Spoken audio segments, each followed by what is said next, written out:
Muito boa noite para você. Nesta quinta-feira, dia 5 de maio de 2022, TV Jornal Segunda Edição está só começando. O TSE comemora os dados referentes ao alistamento de eleitores no país. Só nessa quarta-feira, último dia para regularizar o título, foram atendidas quase 2 milhões de solicitações de brasileiros. E você também acompanha aqui hoje.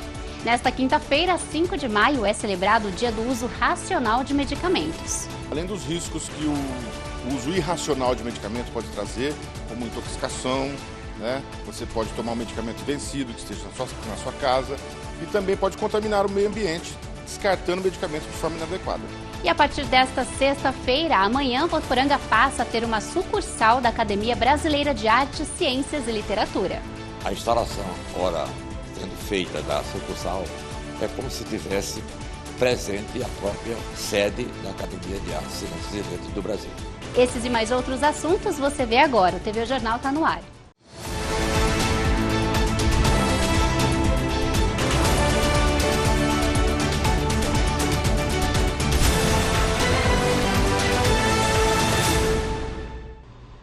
A gente começa falando de eleições 2022. Ontem, após o fechamento do cadastro eleitoral, o presidente do Tribunal Superior Eleitoral do TSE, ministro Edson Fachin, antecipou e comemorou alguns dados sobre o alistamento de eleitores. Nos últimos 31 dias, foram registrados quase 9 milhões de pedidos relativos ao título de eleitor, de forma presencial ou virtual pelo Título NET. Somente nessa quarta-feira, ontem, último dia, antes para fazer qualquer pedido relativo ao título de eleitor, foram atendidas quase 2 milhões de solicitações.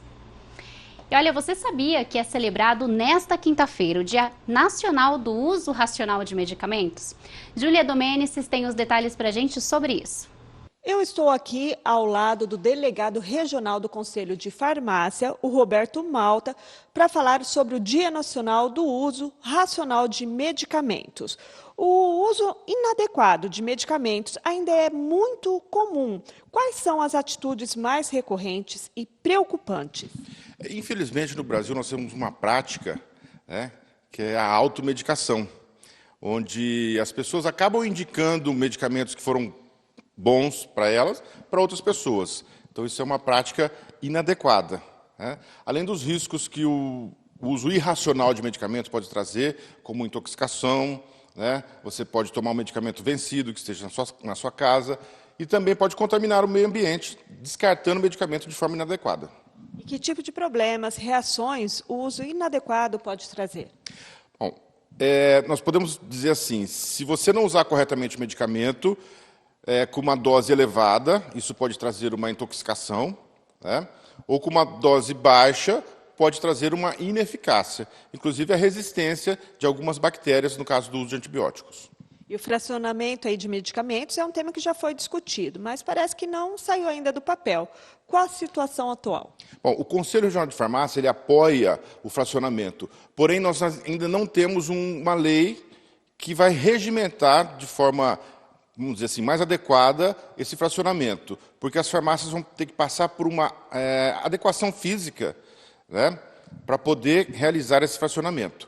E também a prática do prescritor, do médico ou do odontólogo, os profissionais que prescrevem medicamento, ela tem que ser também difundida, para poder aí ter, então, o fracionamento disponível para a população. Nesse Dia Nacional do Uso Racional de Medicamentos, então, qual a orientação para a população? Bom, não praticar a automedicação, isso acho que é uma orientação básica, você tem que tomar uma medicação prescrita pelo profissional adequado, e fazer o uso correto da medicação, com dosagens corretas e com tempo correto também. Não descartar o medicamento em lixo comum, também é uma prática importante, e armazenar o medicamento de forma correta também é uma prática importante para a gente aí evitar os riscos de uma criança estar ingerindo uma medicação. Certo. Muito obrigada pelas informações. Eu volto com você aí no estúdio. Obrigada, Júlia. Falando de Unifev agora, ontem à noite foi de palestra para os alunos e docentes dos cursos de Administração e Ciências Contábeis da Unifev. Nós demos um pulinho lá para acompanhar de perto o evento e os detalhes você acompanha a seguir. No público, alunos dos cursos de Administração e de Ciências Contábeis da Unifev. O encontro desta noite teve como principal objetivo trabalhar os conceitos e a prática para a declaração do imposto de renda pessoa física, assunto atual para este período do ano. O encontro foi ministrado pelo servidor da Receita Federal de São José do Rio Preto, Mauro José da Silva, o que reforça ainda mais a importância e o diferencial da Unifev, que tem parceria com a Receita Federal. Comentando assim as principais novidades na legislação, as novidades no programa do imposto de renda, para assim capacitar os alunos, para eles terem um conhecimento prático de como fazer a declaração do imposto de renda. E traz um diferencial de trazer todas as atualizações para a declaração do ano, né? E também de promover aos alunos esse conhecimento. O encontro desta quarta trouxe na pauta um tema importante, principalmente para os futuros profissionais das áreas. Olha, eu acho importante porque na faculdade a gente não pega muito esse de pessoa física, né? A gente vai mais para o lado PJ, né? Pessoa jurídica. E, assim, por meio dessas palestras que a gente acaba tendo uma certa experiência. Eu acho importante porque os alunos saem da sala de aula, a gente tem um contato com uma aula mais dinâmica, por exemplo. Não é sempre a gente tem essas palestras, então quando a gente tem, eu acho que é importante a gente usufruir desses benefícios porque a gente tem um contato com pessoas diferentes, com experiência diferente.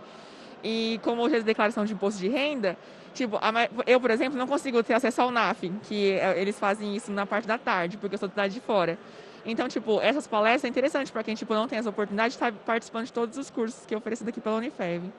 Eventos como este reforçam o compromisso da instituição com a qualidade do ensino, além de possibilitarem o contato com profissionais atuantes na área, que compartilham experiências e casos reais das profissões. O auditor que vem fazer o encontro é nada mais nada menos do que o responsável, né? Por toda essa parte do imposto de renda. Isso é um diferencial, porque só acontece na Unifev, o convênio é somente com a Unifev, né? Então, o nosso aluno tem o que há de melhor e mais atualizado. Chegou a hora de irmos para o intervalo, mas é bem rapidinho, não sai daí, porque a seguir tem, claro, a previsão do tempo para esta sexta em Votuporanga e região. Vamos falar também que Votuporanga passa a ter nesta sexta-feira, amanhã, uma sucursal da Academia Brasileira de Artes, Ciências e Literatura. É já, te espero.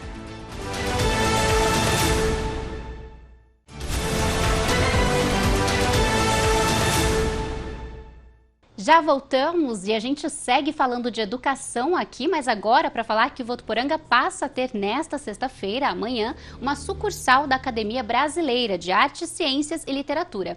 Júlia Domênices é quem tem as informações e volta para trazê-las. Oi, Júlia. E eu estou ao lado do presidente da Academia de Artes, Ciências e Letras do Brasil, o comendador maestro Caraíra. Maestro, comenta um pouquinho sobre o evento do dia 6 de maio, que é agora sexta-feira. Dia 6 de maio vai ser instalada em Votuporanga uma sucursal da Academia de Artes, Ciências e Letras do Brasil. Isto quer dizer que a instalação, ora sendo feita da sucursal, é como se tivesse presente a própria sede da Academia de Artes, Ciências e Letras do Brasil. A Silbras é importantíssimo, né, para o Brasil. E agora, em Votuporanga?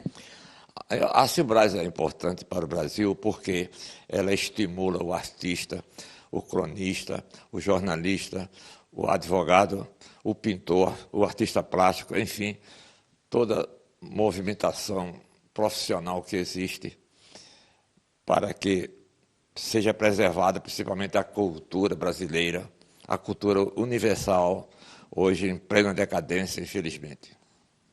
E aqui, em mãos, um livro também, né, de sua autoria, né? Comenta um pouquinho. Vários livros. Eu sou autor de 8 produções literárias, principalmente sobre lendas brasileiras. E o evento também vai estar aberto à comunidade. Fala um pouquinho. O evento é aberto à comunidade. É como se diz, 0800. Todavia, os acadêmicos foram contemplados com a quantidade de convites para levar os seus familiares, né, para o evento. Bom, gente, então está feito o convite. Sexta-feira agora, dia 6, lá no Centro de Convenções, jornalista Nelson Camargo. Eu volto com você aí no estúdio. Tá aí, obrigada, Júlia. Vamos agora à previsão do tempo para esta sexta em Votuporanga e região e você já pode se programar aí. Olha, segundo o portal Clima Tempo, esta sexta-feira pode ter uma leve mudança no clima e ser um pouquinho mais quentinha, viu? Apesar disso, a previsão é de um dia relativamente seco, mas com temperaturas subindo aos poucos e dia ensolarado. Vamos então conferir como devem ficar essas temperaturas. Em Américo de Campos, mínima de 13, máxima de 29 graus. Em Fernandópolis, mínima de 12 e a máxima podendo chegar aí aos 28 graus. Em Polônia, mínima de 13 e a máxima também podendo alcançar os 28 graus. E aqui em Votuporanga, mínima de 12 e a máxima podendo chegar aí aos 29, fazendo agora por volta dos 15 graus por aqui. A gente então fica por aqui, muito obrigada pela sua companhia, ótima noite para todos nós e já sabe, amanhã logo às 8h15 tem Jornal da Manhã Unifeb e você está super convidado. Fiquem com Deus, tchau, tchau.